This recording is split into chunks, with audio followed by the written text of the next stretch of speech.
Hi, what's up, everybody? Welcome back to Leather Action.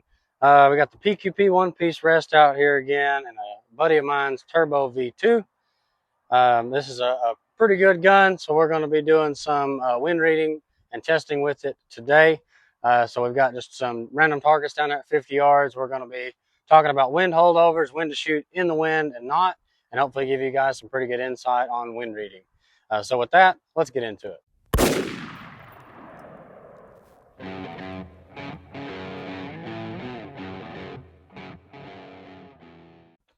All right, so we got our eley tenex that has been lot tested through this gun. It is pretty dang windy out here today, so we got our wind flag camera, our target camera set up downrange. So we're going to shoot the big target and kind of warm it up a little bit, and then just talk about some holdovers. So big target, top left corner. Okay.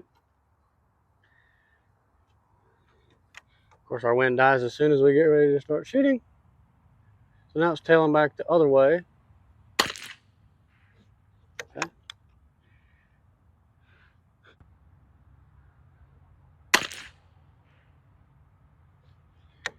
Okay, blew it a little further to the left. So let's try another shot just to see what it's doing. Okay, so it's stringing a little bit, but like I said, it's pretty windy. So I'm gonna click my scope, probably 2 clicks to the left, and try to see if we can get centered again. All right, cool. Now we got her pretty well dialed in for target shooting. Like I said, we're not shooting an actual competition target. We're just talking about some wind holdovers. So it is, like I said, pretty windy out here today. So we've got about a 2 o'clock wind. I would say it's pretty heavy. So we're going to go over to the number on the target and shoot the number 9 on the shoot and see target, and hopefully we can hit where we are aiming.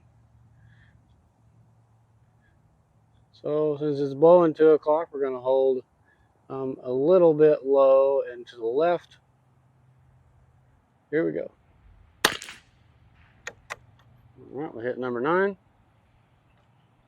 So that's good. So now we're going to go over and try to hit number 8. Watch our wind, hold over in that same spot, a little low left.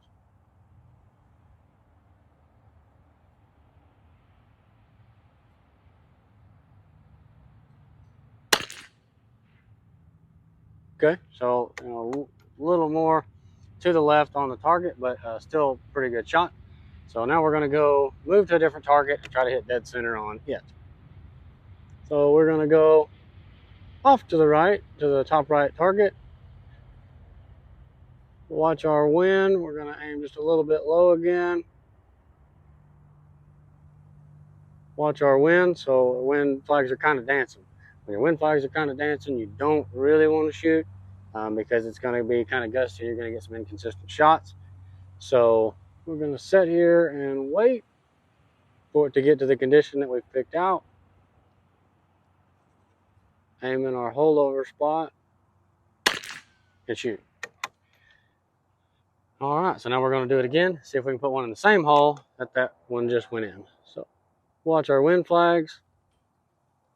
Get it to the wind condition we want again. Back in our holdover spot and in the same hole. So one more time. And like I said, we're going to just sit here and watch our wind flags.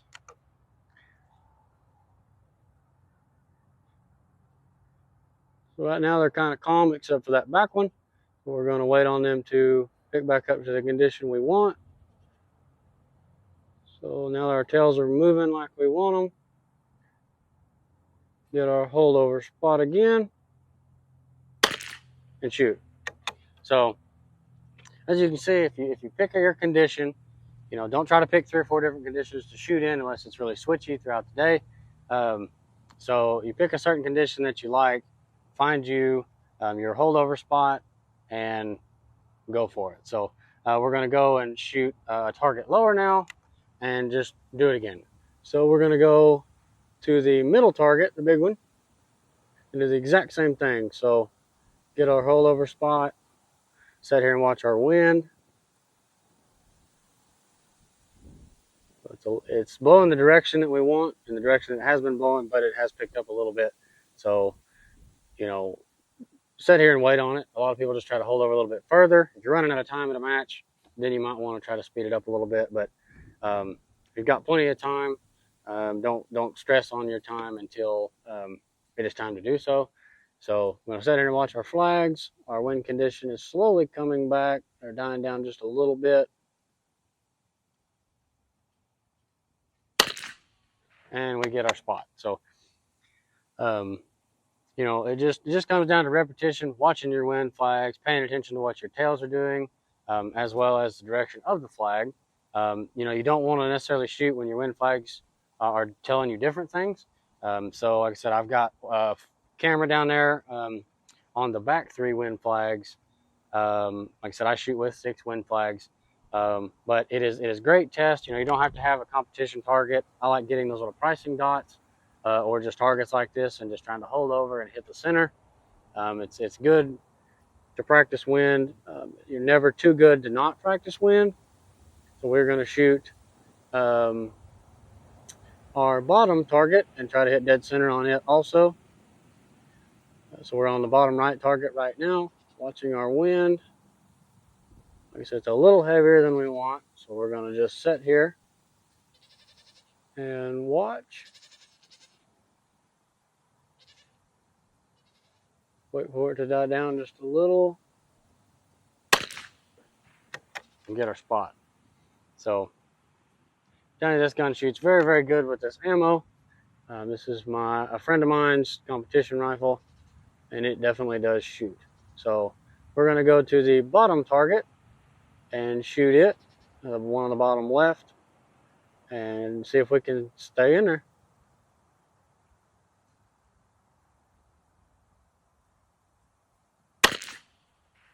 Okay, so that one dropped down just a little bit low, but overall not bad for as windy as it is. So, like I said, turbo V2, reading some wind. If you like what you're seeing in this video or you want a more in-depth video on how to read wind flags, let me know in the comments and we will definitely do that. So I appreciate you guys tuning in and hope you all enjoyed.